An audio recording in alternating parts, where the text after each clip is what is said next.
not nearly to the extent of college basketball, but it's working in that direction where this college football playoff has become the centerpiece of the college football season and certainly the postseason. Now, the bowl games still make a lot of money and people watch them on television, but the talk surrounds the playoff just year round.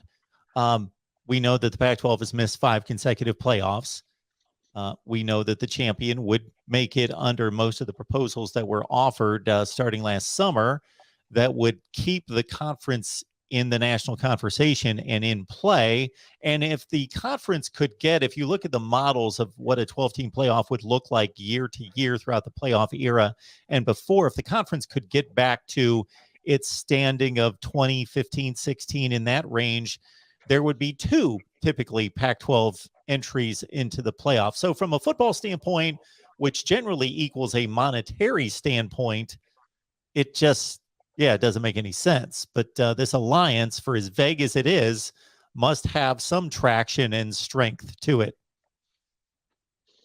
Yeah, and in terms of exploring why this alliance isn't working out, I think that, and also why the 12-team playoff plan isn't working out, because those two things are at least somewhat related here. There's been reports that NBC, which of course already has Notre Dame on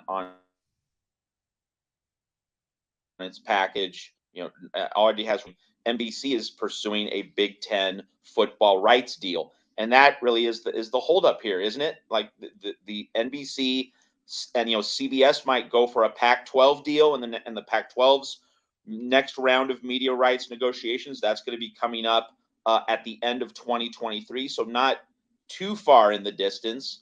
So it seems as though the conferences want to get their media rights deals done, Big Ten, Pac-12, elsewhere, and that they don't want to make a commitment to a new structure until those media rights deals are in place. Now, I mean, that's the reasoning, and I get it, but there's just so much money to be made from a 12-team playoff.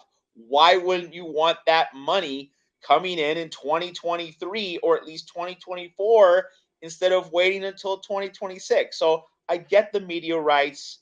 I get that. You want to get that squared away, aggressive pitch to get as much money on that end, but you shouldn't be forfeiting all that playoff money as well. Like, you can walk and chew gum at the same time. You can get the expanded playoff inventory from ESPN, which would love to invest in that, and still pursue your media rights deal with NBC, with CBS, maybe with Fox. So like these things are in conflict in terms of the actual politics, but they don't have to be. That's the point that I don't understand.